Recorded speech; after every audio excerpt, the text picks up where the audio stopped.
Hi, and welcome to Magic Numbers. This is episode number 52, Dominaria Unwanted. And today I'm going to look into the draft data of DMU and look at wheeling to some extent, look at signals to some extent. But main focus of the episode will be those three new draft heuristics that I'm going to formalize based on the data from this format and from previous formats, because I guess heuristics are not format specific. Heuristics are across format ideas in draft, and I think that we should start drawing them based on data as well as on experience. But before we do that, a quick word about my sponsor, and that's mtgazone.com. They're doing a lot of really good content, also unlimited. I'm going to write an article about this episode, basically highlighting those three heuristics as well. They do have articles from J2S Josh. I think that recently there was a video from all the members of the Draft Lab group talking about the format, and I still didn't see it, but I can guarantee you blindly that it's going to be interesting. They have some of the most exciting limited grinders on the scene. So go there and watch it. Give some clicks, share some love, because the more you click on the website, the more people like me and J2S Josh are going to be sponsored by that, and we can create more content for you. So please do that. Right. And as always, before we focus on the strict data, I'm having my preamble, and this week's preamble is 100% based on the episode. We have 17 lands for something like 2.5, 3 years right now. We got a ton of data from that, and we understand Magic slightly better through that data. But so far, I never saw anyone creating a formalized heuristic based on that. We have our heuristics in Magic, and they are very useful. We know that they are not 100% proof, but very few effort has been done to use data to try to create those heuristics. And I think that is a mistake. I think that we should formalize across format data into those heuristics, and this is the path that will be quite beneficial for both the data and Magic itself.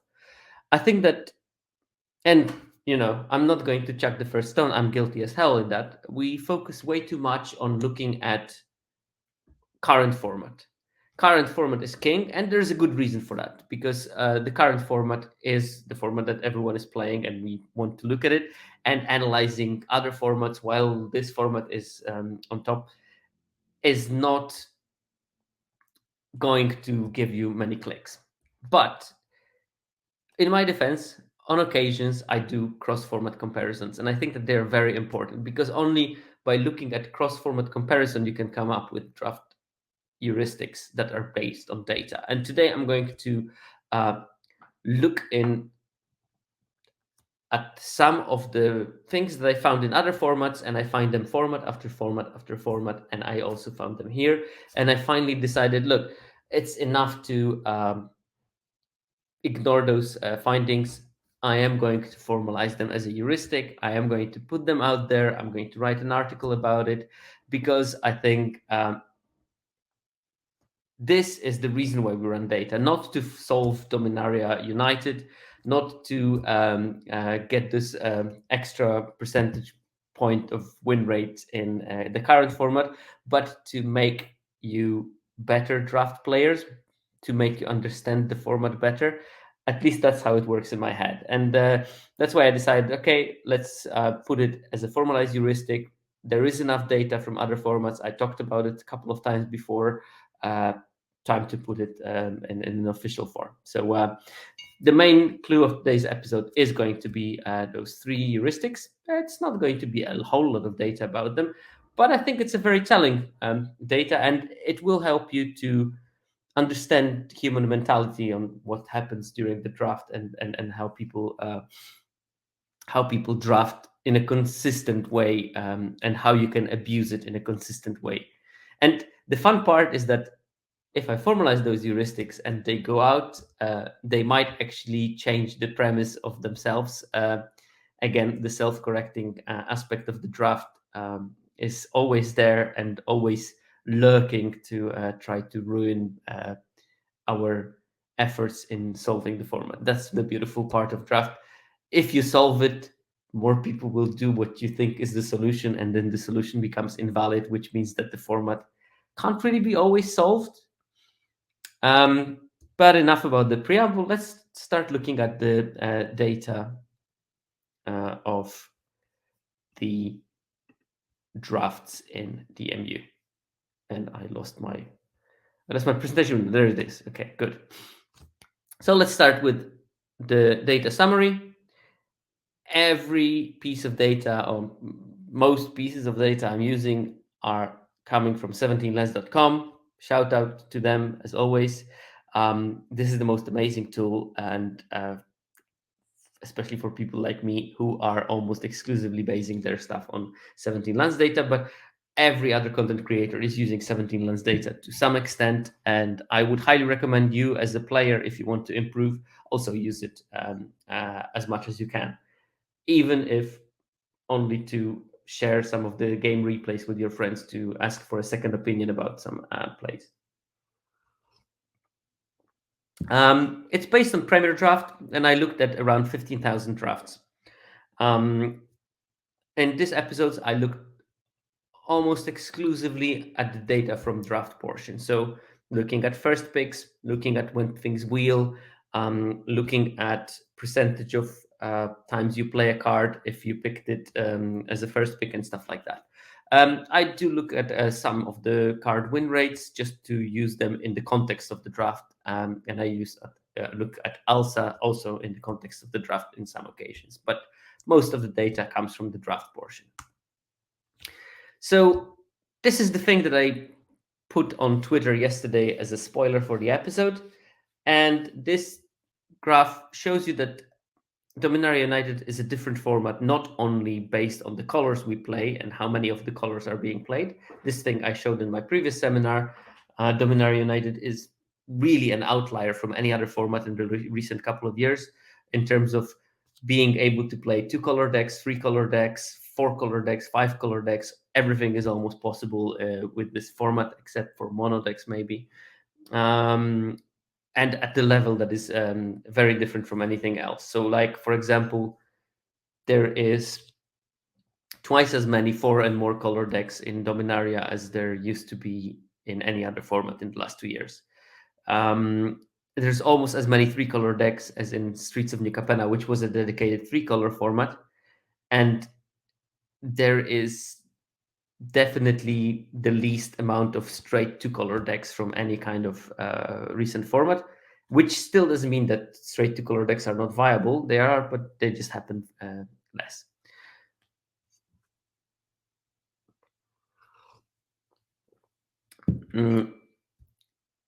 But it's not only that. So over the last formats, quite consistently, people played their first pick at around 80% rate. One exception was Streets of New Capenna, a 3-color format where basically you increase the chance of playing your first pick by playing more colors. So it was quite possible. Because of that, when I did this analysis, I honestly expected that DMU will have a higher percentage of playing your first pick, because so many decks are domain decks. You first pick a powerful card, you can play it almost in every deck. Wrong. I was expecting this to be somewhere at 84, maybe 85% rate. It's a whole 8 percentage points lower than that. Only 76.8% of the time people played their first pick in DMU. That is significantly lower than any other format. And this is data taken exactly in the same way from all the formats. I had to redo this analysis to keep consistency. I took the same amount of drafts from the same period in the history of the format, and I came with those numbers. So that's quite strange for me, at least. And J2S Josh is saying that he wonders how many of those are people who first picked Wingmantle Chaplain and didn't get the rest of the cards. Honestly, I find it very unlikely not to get the rest of the cards. But you're right. Wingmantle Chaplain is one of those cards that people first picked and didn't play in their deck. Uh, One of the most frequent cards that this happened with. So possibly some of those are people that whiffed on the wall deck, but not all. I literally have a problem imagining how you can not get on the wall deck if you first pick the chaplain. You have 40x picks to focus on that. You basically reevaluate all your pick orders, so you're drafting a different draft than everyone else on the table. I mean, I just finished my draft when I did it, and it was so easy. Just pick every wall you see aggressively and follow up with interaction and recursion. But all right, this was a strange thing to me, and both because it's lower than anything else and because I expected it to be higher than anything else, which is slightly weird. And I think that this is a testament to the specifics of this format, where it's not necessarily the color of the cards that's determining if you play it or not, but it's the function of the card. And some cards in the colors that you're playing are just so not fitting into the plan of the deck that you're built that you can't play them. And I think that 17 lands data users in some amount understand that, and therefore they very often pivot off from their first pick if they can't play their first pick card because it doesn't fit to the plan. Okay, so which cards do people most frequently play when they first pick them? And this is basically a collection of mythics and rares in most of the time, but there are a couple of uncommons here as well hiding. But Sphinx of the Clear Skies, people managed to squeeze it into the deck 96.7% of the time when they first picked it. We have also Jaya Fire Negotiator, Sarah Paragon, Shieldred, Defiler of Vigor, Shivan Devastator, Elder Dragon War. All these cards that look amazing. Well, they have also amazing stats. Maybe with the exclusion of Defiler of Vigor, which actually has not such an impressive win rate for the priority that people pick it with. But then we have Leyline Binding, I think, card that is going to work very well in domain decks, but also will work sort of in any white deck. So people pick it and play it in many decks. And then we have two uncommons, Harlund Battle Hymn and Frostfist Strider. I have no idea why these cards are so particularly more played than anything else that people pick, but it's there. We have Ajani that people tend to play. Who knows if that has something to do with the bounties that Josh was putting on. Another uncommon in Prayer of Binding, and then Danita Benalia's Hope and Silverback Elder. Silverback Elder is understandable because it requires a lot of green when you first pick it. You can build around it. You can put more green in your deck and hopefully be able to play it. But generally, most cards that you play most frequently when they are first picked are bombs, solid bombs, because it's worth to stick to your bomb. And this I have shown in other formats that basically this even increases with higher win rate players in terms of higher win rate players will stick to their bombs more aggressively, and they will abandon their first pick if it's a low power card much more easily than the lower win rate players. Unfortunately, here I couldn't compare the win rates because the data from win rates was very inconsistent across the draft, so I didn't have enough of it to make a proper comparison. Right. So which cards people first pick but then don't play? And here we have a temporary lockdown that is a white rare, probably people picking it up for constructed for some reason, and then not playing it because the card is just not good. And we have a bunch of those. I think testament to rare drafting. I'm still amazed that 48% of the people play Temporary Lockdown after they first picked. And Rivas of the Claw, 3/3 Menace, red black. Not the card I would want to play because I wouldn't want to play red black basically. But people pick it and play it. Shadowrite Priest, the Cleric Lord, Phasing of Zalfir, another rare blue Wrath that probably is a Wrath for very specific decks. Leaf Crown Visionary, Elf Lord, Karn Living Legacy, Planeswalker. All these cards just are not really something I would want to play at all in my decks. Sten Paranoid Partisan, it's something I would be considering. Yes, Josh, I was also quite baffled that so many people played Phasing of Zalfir. But I guess we would see that these cards are being played by people who think, okay, rare is a rare, therefore I should play it and not think about its place in their deck. I think that we're going to see big differences between the ability level in terms of how those cards are played. I think first card that is a real build around that doesn't always come together is Joda the Unifier. It's placed around 5 out of 8 times by the 17 lands users. Here we also have a bunch of multicolor uncommons in Garna, Tori Davenant, and Lagomos.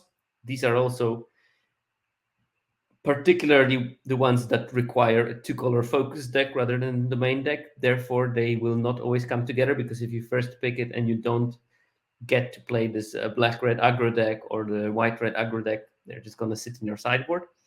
Wingmantle Chaplain, 66% only of play rate when it's first pick.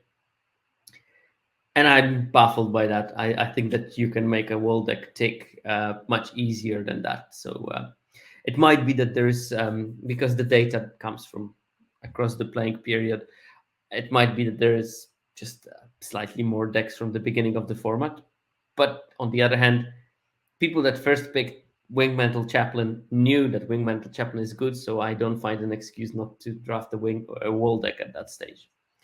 And then you have another Rough Weatherlight Stalwart, another of those more focused 2-color cards. Tail Swipe, I don't know. I probably would include it in most of my decks if I first picked it. Springbok, yeah, I think that it's possible, and I actually should have done maybe the statistic: how many walls do you see on average per draft? But I don't think that it will happen that frequently. I think with 4 or 5 walls you can play that easily. And maybe people are a bit more conservative and they thought they need 7, 8. And Baird are given Recruiter another of those more narrow 2-color cards. So one thing that's there is that there's rare drafted cards and 2-color cards that come in those more narrowly focused archetypes, especially in the Mardu colors, so the white red and black red. Because of course the domain ones will be played more widely because domain decks can be almost anything if you and lots of things fit into those. Okay, so let's start with it. This was like a warm up on the data, and let's start with the new heuristics that I want to introduce. And first one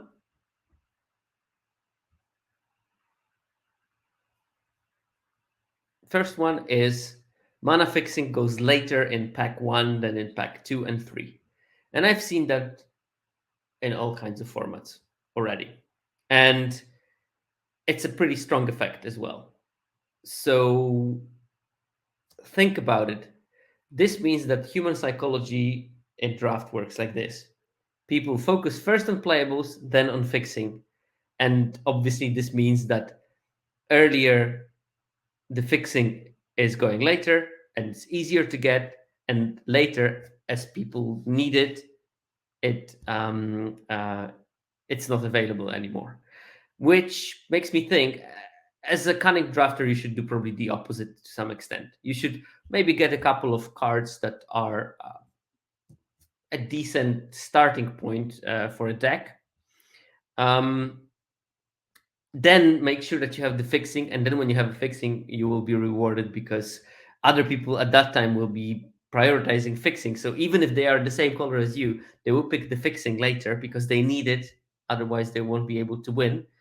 And you will be rewarded by getting those cards later. And just to look at the data, this is the percentage chance of wheeling a dual land in pack 1, pack 2, and pack 3.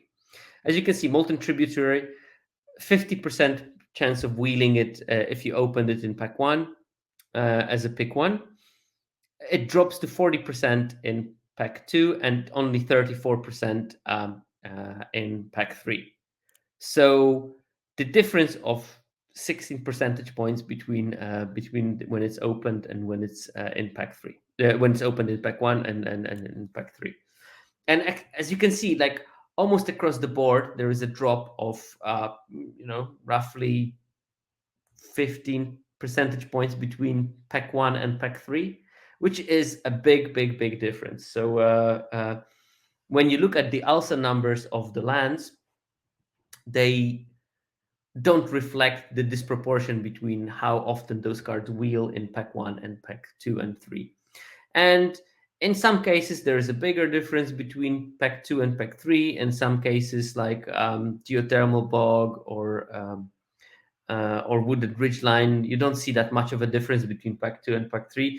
But there is always a big difference between pack 1 and pack 3, and sizable difference between pack 1 and pack 2. So pack 1 is when you want to at least build your basic fixing background. Get 2-3 lands if you are playing in a format that has those 2-3 lands. I'm going to look at lands and the dual lands in specific later during the seminar, but I think that ability to draft lands and being able to prioritize them is absolutely essential. And I think that you would get further in drafts if you make responsible picks on lands earlier and not be so focused on playables, because it's much easier to get a deck that does not have enough fixing than to not get enough playables. Springbok is asking, are the corresponding numbers for the rare lands similar or different? We're going to see some of it, not much of it, but general trend is the same. Obviously, numbers are different because they wheel much more rarely, because they are rares, and arena economy is promoting people to pick rares over anything else, because that's basically free wildcards for constructed players.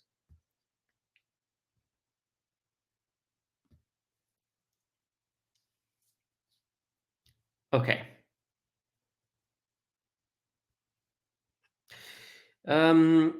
So that is the heuristic one. You can, I think, quite clearly see that the trend is there.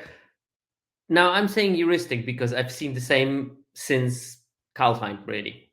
All the land fixing was always going late in pack 1 and then disappeared in pack 2 and 3. And that trend is pretty consistent. I think it relates to how human psychology works. And if you can, by knowing, challenge your human weakness and try to pick those lands earlier in pack 1, I think you're going to be rewarded. I think especially in Streets of New Capenna, I played a lot of 3-color decks that were hardcore 3-color with even mana bases.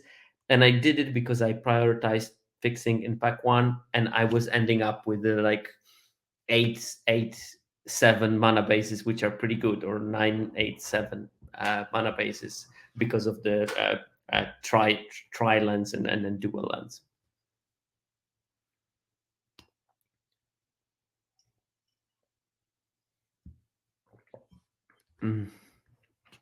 Springbok, I'm sorry, because herd migration is a sweet card to build around. So yeah, it's a shame that you didn't see the duels. We're going to look at the frequency of you seeing duels at the end of the presentation, so I will leave that discussion for that maybe. Right. The second heuristic is signposts go early in pack 1 and later in pack 2 and 3. And this is again something I observed in multiple formats before. The signposts uncommons are almost in every set. Because of that, they are the sort of proxy for multicolor cards. I'm pretty sure that this heuristic is true for other types of multicolor cards, but because signposts are everywhere, it's easier to apply it to them. But what it means is that people want to find their identity early, and later those cards don't have an appeal. Even in the format as multicolor centric as this one, you will be able to wield those signposts uncommons in pack 2 and 3. And these are so I divided those graphs into two. The first one is with the CD uncommons, which means that they have one mana of one color and the other of the other color. And the second graph that we'll see after that is the CDD uncommons, where you have one mana of one color and two mana of the other color. So they are more mana intensive and thus more difficult to cast. But you can see there are some differences. Like, for example, Elias Ilkor and Zar Ojanen are rarely wheeling in general, but you see they almost never wheel in pack 1. Elias Ilkor, 2% of wheeling in pack 1. Zar Ojanen, 3.6% of wheeling in pack 1. And then in the case of Elias Ilkor, it goes up to almost 9% in pack 3, and in case of Zar Ojanen, to almost 7% wheel rate in pack 3. And some of them are wheeling more frequently. We see Bayard, for example, almost 8% wheeling rate in pack 1, goes up to 18, 17, actually 16 to 18 in packs 2 and 3. Balmore, 10% wheel rate in pack 1, up to 21 to 25 in pack 2 and 3. Yes, one specific exception is Vohar, Vodalian Desecrator, the Dimir signpost uncommon, which wheels 25% already in pack 1. It still goes up to around 32, 33% in pack 2 and 3. This is a very good card that goes way too late and should be picked up. And Springbok is right that Corticals and some other content creators were pointing out this fact that this card, and there is another card that does similar things. We will see it on the next graph. But generally, you can see that those multicolor cards wheel sort of like between 10 percentage points more and maybe 5 percentage more, depending on the individual card. So it has a lot of variance, and I guess that it will sort of depend on how easily splashable and how splash-like are the decks that the card is usually played in. Like, for example, Balmor and Bayard are played in the color combinations when you don't splash a lot, so you have those larger differences. While Nile, Avisoa, Ernot by nature will be in decks that splash a lot, so people will pick it up even in pack 2 and 3, because if they are interested in it, they can play it even if it's not their first color. So that's the difference between individual cards. Maybe something I should more explain. Should more explore more in the future. I don't know which one of those is more likely to be splashed, to be fair. So hard for me to say. I would guess that it's Bortuk Bone Rattle because it costs 6 mana, and for that reason, it's the easiest card to splash. If you're playing green-blue, you can get some black sources, and Bortuk will be just fine. Okay. Here are the more difficult ones to cast, the CDD uncommons, and we see the same trend, really. I mean, they go much earlier in pack 1 and they go much later in pack 3 and 2, because of course people already selected their colors. It's very hard to splash them. Like, you won't be able to play Queen Alenal of Ruadak easily if you're not already in a green-white aggressive deck.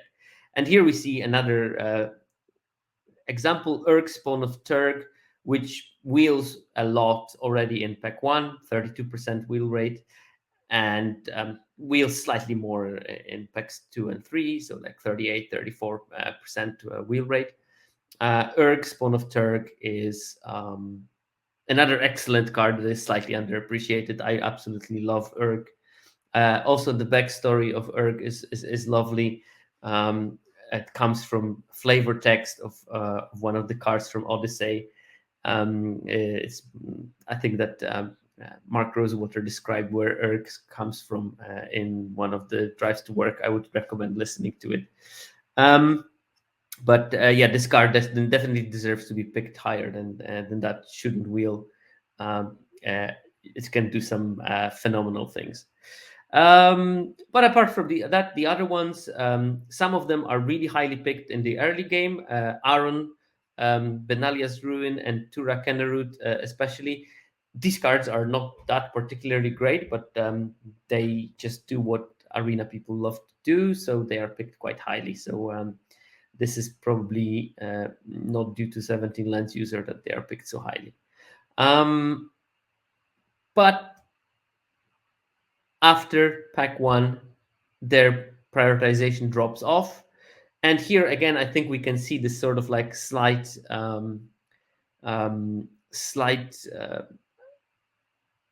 smaller effect when it comes to cards that are easy to splash, especially Tatyova, because this is the most likely to be in domain decks. You don't see that big an effect, but most of them have around 10 percentage points different between pack 1 and pack 3. So quite a lot. Springbok Aaron goes really highly for some reason. I think that the reason is that the card looks appealing. It just doesn't work appealing. That's the problem with it. Oh, okay. So these are two heuristics that are sort of exclusive towards each other. First one, fixing is being picked in pack 2 and 3 much more highly than in pack 1, and multicolor cards as depicted by the signposts and commons go much higher, much later in packs 2 and 3 than in pack 1.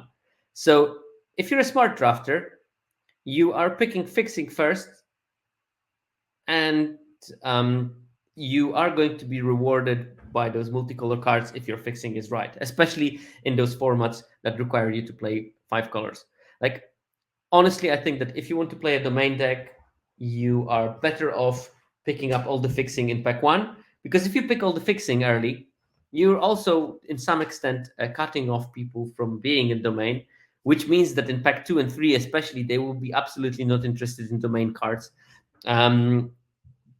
Or they will be having problem with picking their fixing and having to abandon their path. So you're very well advised to pick that fixing early and treat it as high grade cards when you see those lands, because that's the moment when you can actually get a lot of them. And once you get a lot of them, you don't care about that. You're going to be rewarded by all those multicolor cards going later and domain payoffs going later, because people just don't have enough fixing because you hoarded it early enough. So that's what comes out of the data that can be abused, and hopefully you will find your own ways to do that. Now, let's talk a bit about wheeling for the break now from heuristics. So these are the cards with win rate over 56%, game in hand win rate over 56% that wheel frequently, the most frequently.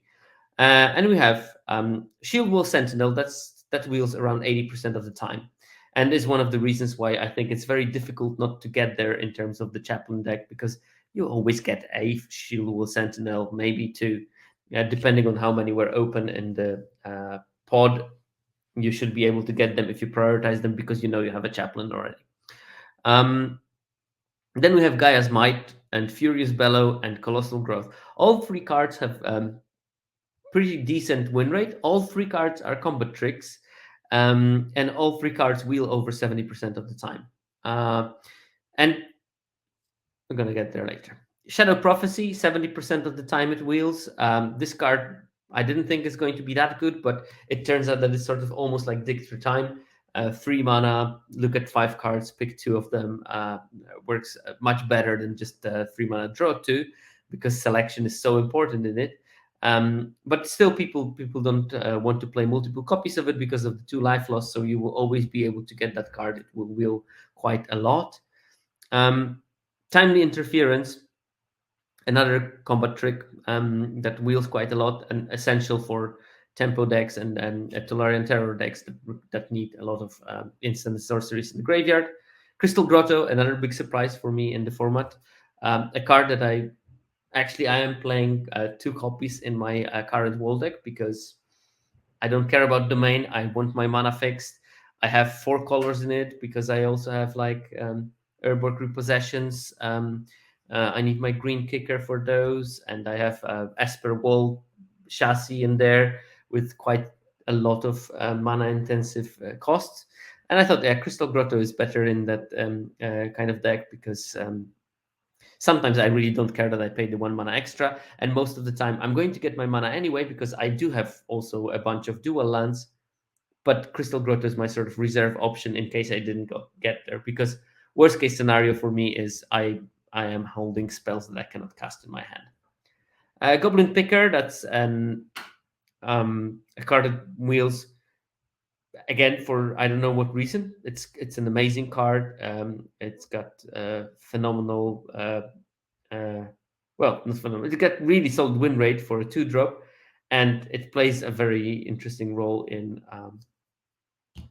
aggressive decks because it allows you to be there on the board early, and later in the game allows you to also not flood completely because you can always ram at your lands. Clockwork Drawbridge, it should wheel more probably. I think this card is terrible outside of the Chaplain deck, and even in the Chaplain deck, I'd rather have other walls, but of course you will pick any wall in that situation. Eerie Soul Tender, another card that was surprising me. I think that the 3/1 is actually not a bad body in this format because there is not much of the one toughness creature hate that is any played in any way. So the 3/1 is almost the same as the 3/2, and it does so many things and it fits in so many plans that the card is good, and it wheels frequently, so you can, you know,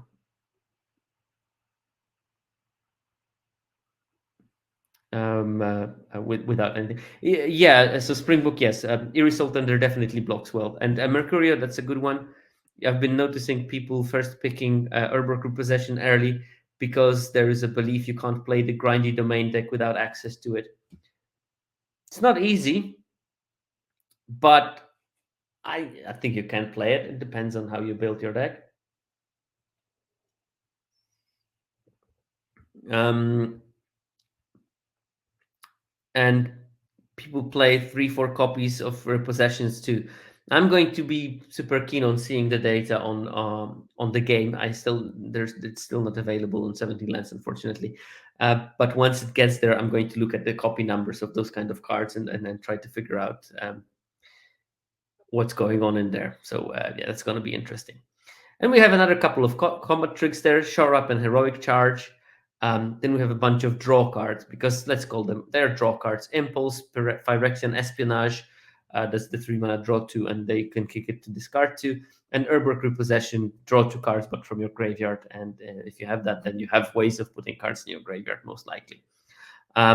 Also, wheeling over around 60% of the time. Okay, let's hide that. Yeah. Okay. So this is the heuristic number 3 that I came up with. Combat tricks wheel more frequently than other types of cards, making decks based on combat tricks easier to soft force.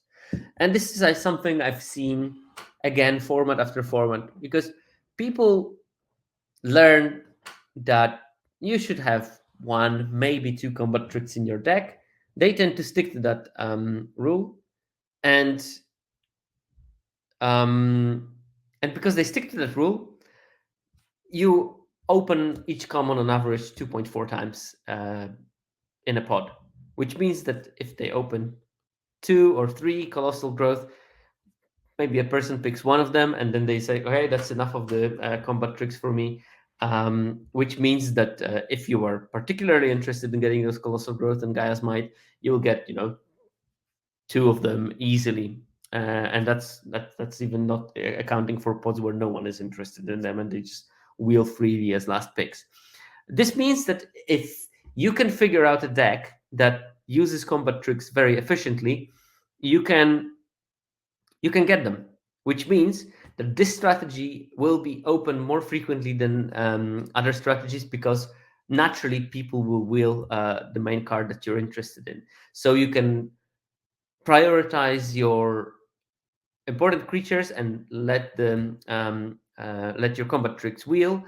And if they don't wheel, then you know that there's competition for that deck in the pod, and you can decide based on that. I don't think I can afford to be one of the 2 drafters that want to draft this strategy at my pod. I'd rather pass um, rather than trying to force a particular strategy based on combat tricks. But knowing that combat tricks are likely to wheel is an important thing to know in draft strategy in general. Uh,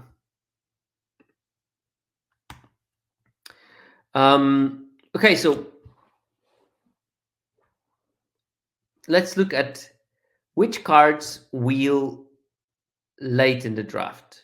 And we talked about my heuristic that it's the 2-color signposts and commons.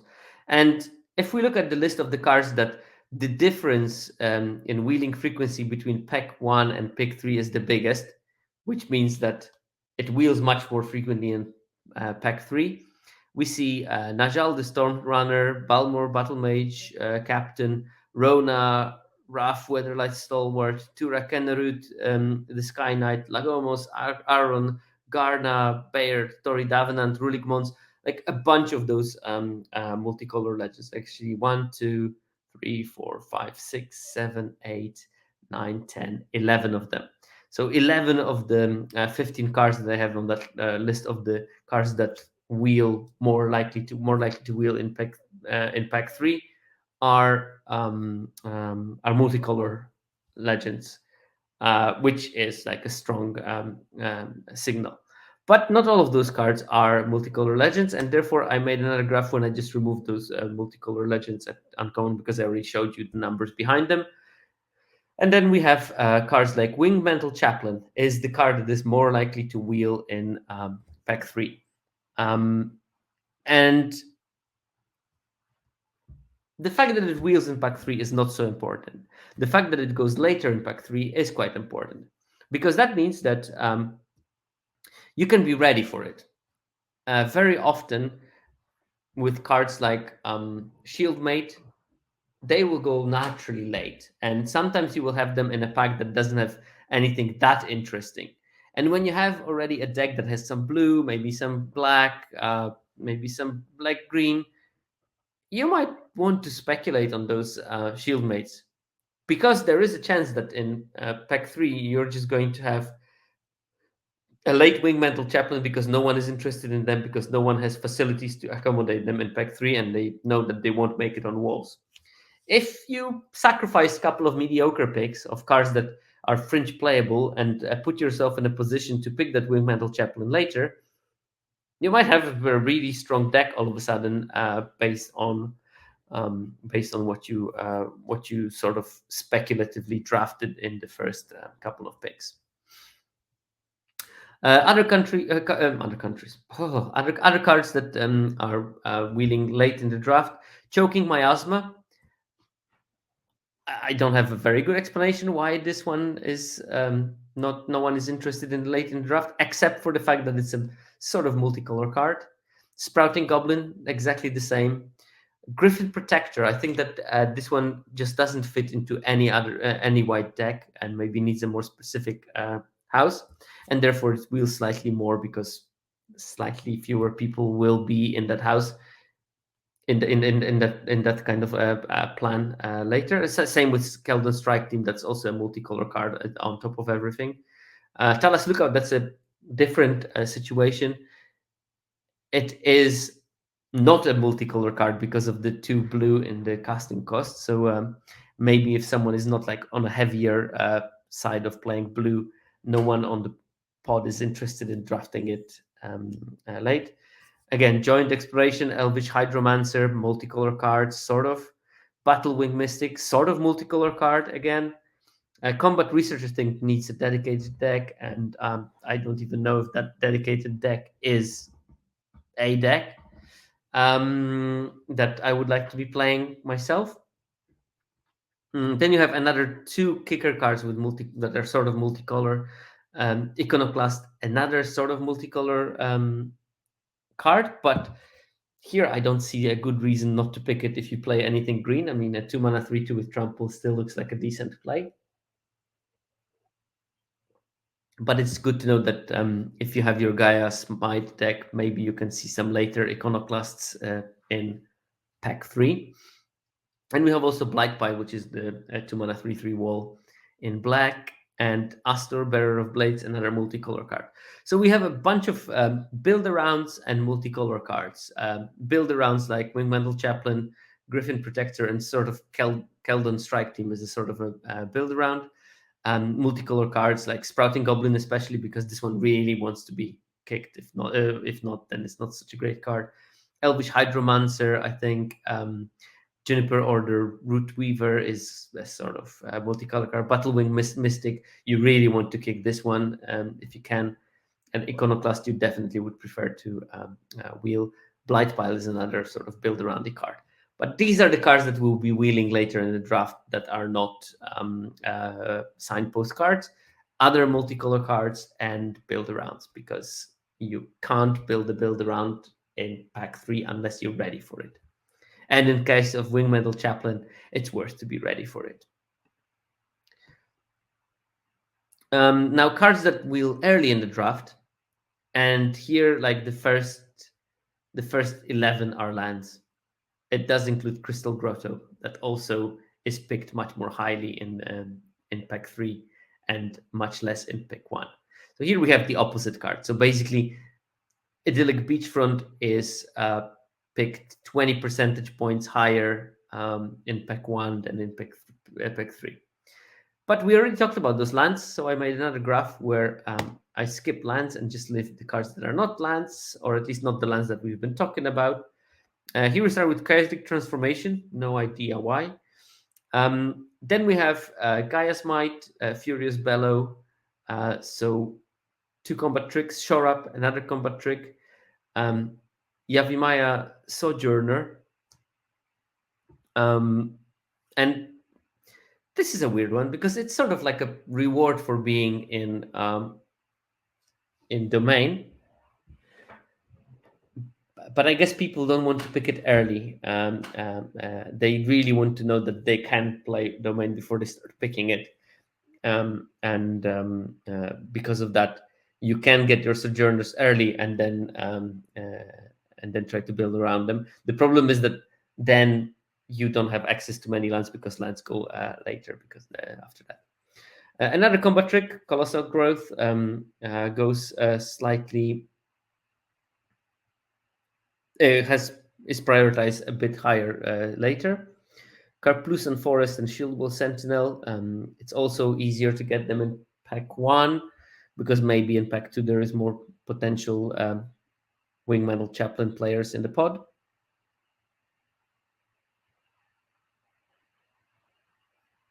Fleetman, yeah, that might be the reason that transformation goes late. People know what they are in. They know they make it unplayables. They will just pick a rare for rare drafting. That's a very feasible explanation. Meteorite, that's the desperation from people that look for fixing. Salvage Mana Worker, same. Desperate fixing. We also have Yavimaya Coast in there as another of the dual pain lands.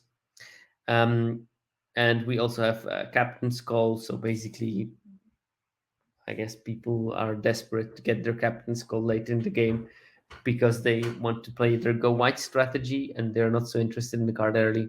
I'm not interested in Captain Skulls that much myself.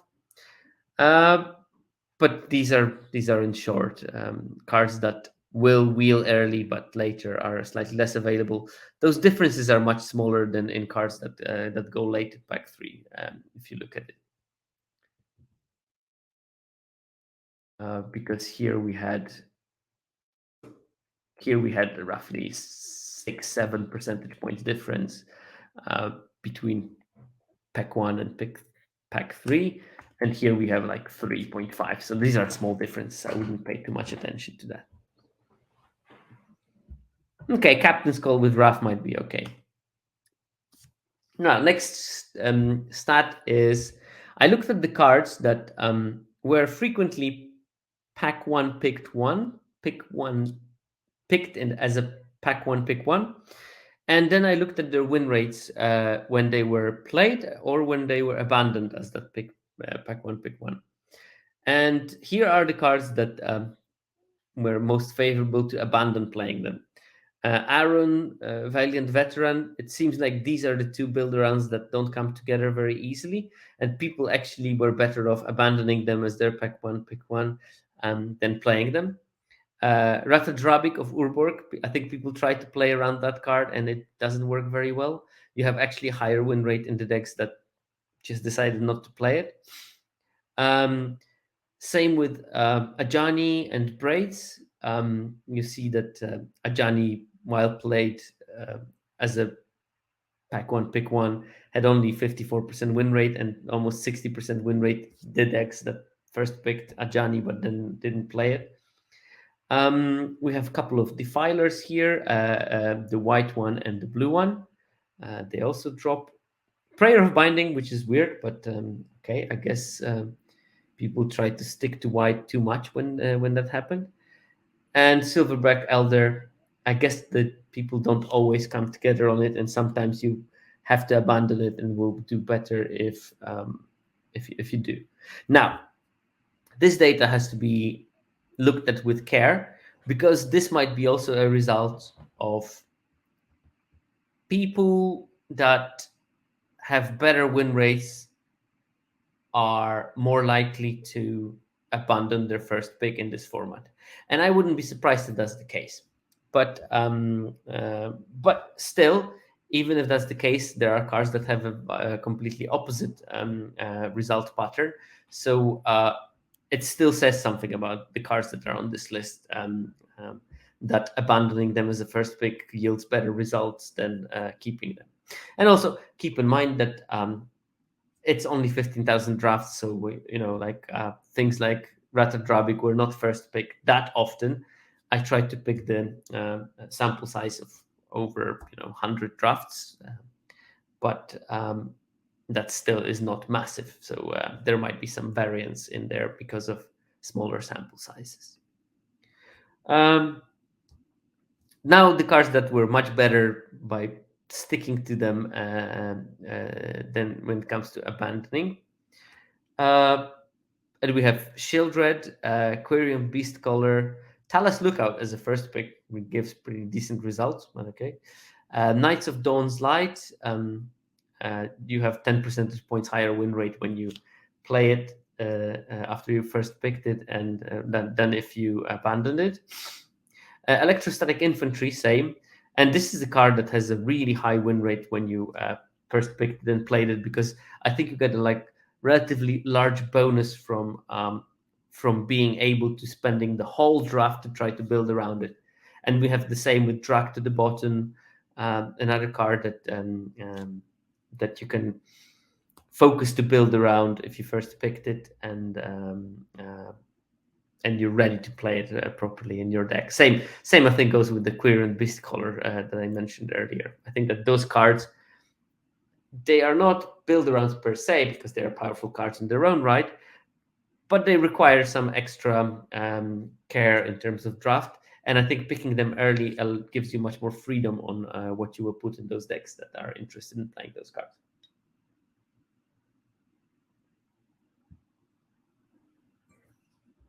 Okay. So when I looked at this electrostatic infantry, I actually started wondering which cards have the highest win rate when you first pick them. Because to me, that will give you a decent signal on which cards are good as a build around or good if you pick it early and then dedicate your draft to playing those cards. And I looked at the top 10 of those. I had Electrostatic Infantry, Anointed Peacekeeper, Shivan Devastator, Squee, Sheldred, Herd Migration, Fires of Victory, Phyrexian Missionary, Guardian of New Benalia, and Haughty Gene. A bunch of those cards are white red aggro cards like Squee, Anointed Peacekeeper, Shivan Devastator, Guardian of Benalia. A couple of them are spells build arounds like Electrostatic Infantry and Haughty Jin. There is a Herd Migration, which is a sort of the main build around. So that's basically the package I found in there. That if you plan to build a spells deck, you better start doing it early, and then you will be rewarded.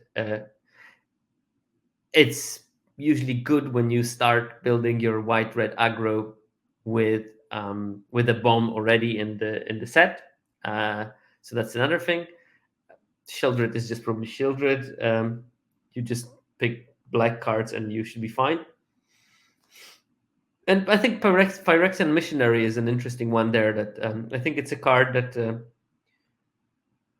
if you pick it early, you can focus on building a slightly more grindy version of white deck.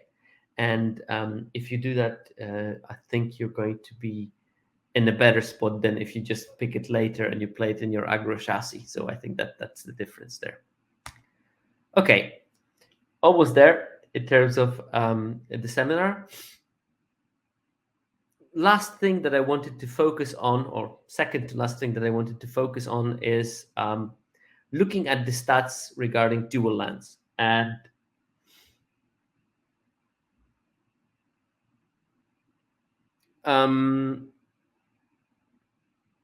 so first of all, I wanted to look at how many dual lands you will see in a draft. And as you can see, it's quite a wide spread. So between 8 and 30, with an average of somewhere around 18, 19 dual lands you will see during the draft. And then looking at how many duels you will wheel in draft on average, and it ranges between 0 and maybe like 10. But most of the drafts you will see 1, 2, or 3 of them wheeling. And this graph, if you think about it, is a monument to self-correcting nature of draft. Why do I say so? Because look how broad is the range of how many lands you see in the draft. From 8 to 30, it covers like 22 numbers, basically. But how many you wheel is a much narrower thing, which means that the more duels people see, the more people will be attracted in drafting duels because they will see the dual lands. So naturally, it will position themselves that if there is plenty of dual lands opened in the pod, people will pick more of those dual lands, and more people will be in the domain deck because there is more fixing opened in the pod. I think that this is a subtle conclusion from this graph, but quite a profound one. I think that showing how drafts self-regulate using this graph is quite an interesting aspect of it. I didn't expect to reach that conclusion before I did it. I was expecting that the more lands you open, the more lands will wheel, but that's not a simple truth. It is partially true, but not completely, as we will see in a second. Now, it's important to know that you see majority of your dual lands in the first 4 picks of each pack. So pack 1, pick 1 to 4, pack 2, pick 1 to 4, pack 3, pick 1 to 4. You will see 65% of your dual lands in those places. So if you're struck to get enough lands, you need to oh no, I didn't put my most beautiful graph. I'll have to fix it in a second. Um, you really need to focus in those first picks, especially like pack two or something. You need to prioritize the lands to get them because majority of the lands you will see are in there. But after pick five, and so from pick six to pick 14, you will still see a bunch of dual lands. Like on average, you will see 6 to 8 dual lands in those later picks. So focus on that. Here you see a table of how many dual lands do you see per draft. So only showing the spectrum between 4 and 17, which is where the majority of the numbers are, and how many dual lands wheeled in a draft. And you see that there is a certain correlation between the number of lands you've seen and the number of lands you would wheel. Now, if you look deeper into this correlation, you will see that this explains roughly 22% of the variance. So the number of the lands you wheel depends on the number of lands you see, but it's not like explaining all of it. It only explains a small part of it, which means that there will be variance that will probably explain quite a lot, and then maybe some other factors that explain other things. But again, as you can see from this graph, um, yeah, it seems pretty low, but I mean, I'm pretty sure there will be a lot of variance there on which pod you are in, and what people opened in their first picks will have a quite large effect. But as I said, you see from this graph that people react to the number of lands they see, and the more lands are being opened, the more people will pick lands. That will result in the fact that not so many of them are wheeling, because if you open many lands, well, people will just pick more of them. And this has something to do also that if you have so many lands in the packs, maybe there are no other strong cards, and people will just pick lands because these are the strongest things that they can pick at this given moment. Okay, and the last graph that we have in here, Alchemy Horizons Baldur's Gate, I did the graph that basically shown the relationship between ALSA and the percentage chance of wheeling. But of course, doing it for one format is not enough to make sure to make it a universal thing. So I did the same with DMU. I basically put the probability of wheeling based on the data that I had and ALSA of the cards, and I got almost almost the same kind of curve. So I can now be quite convinced that there is a very straightforward relationship between ALSA and the probability of wheeling. So if you get a new format and you want to know what are the odds of a card wheeling, I would recommend you to go to my mtgazone.com article about it. There is a very nice graph there where you can basically read what ALSA means, what percentage of wheeling probability, and you can use that. Or you can come back to this or one of the previous seminars when I explained that. But I think that the graph that I put on MTGA Zone is higher quality, so it's easier to use because I made it with the thought of people coming back to that article and looking through winning probabilities. But yeah, again, it's nice to make an observation based on one format, but it's always good to confirm it based on the other. And I think that there is a slightly broader range of values in DMU, but I think that that has something to do with those rares that are rares. So people still draft them, but not necessarily outplayable, which means that they will be picked on average slightly higher sometimes than the ALSA would dictate, because the probability of them being picked sixth or seventh increases rapidly, so their distribution of picks is slightly different than of a normal card. Normal card will have a flat distribution that very rarely it will be picked as third card, and then sometimes as fourth, and blah blah blah, and then mostly as a sixth pick. But then it slowly declines. With the rare, the decline will be sharp, because if I see an empty pack and there's nothing for my deck, I'm picking a rare. I'm just free gems at a certain stage.